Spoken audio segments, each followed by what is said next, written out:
तारीख ने उर्दू சொல்றாரப்பா, तारीख ने माजी के वो दौर भी देखे हैं, लम्हों ने खता की थी सदियों ने सजा पाई.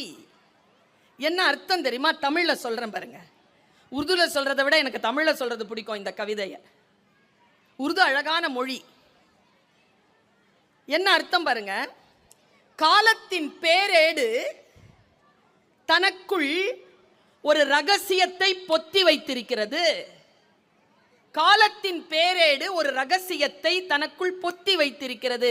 அந்த ரகசியம் என்ன தெரியுமா? வினாடிகள் தான் தவறிழைக்கின்றன, தண்டனையோ யுகங்களுக்கு கிடைக்கிறது. தப்பு ஒரு வினாடி தான், ஆனால் தண்டனை யுகங்களுக்கு. வினாடிகளை யார் ஒருவர் காப்பாற்றிக் கொள்கிறோமோ அவர்கள் யுகங்களிடமிருந்து தப்பித்துக் கொள்கிறோம்.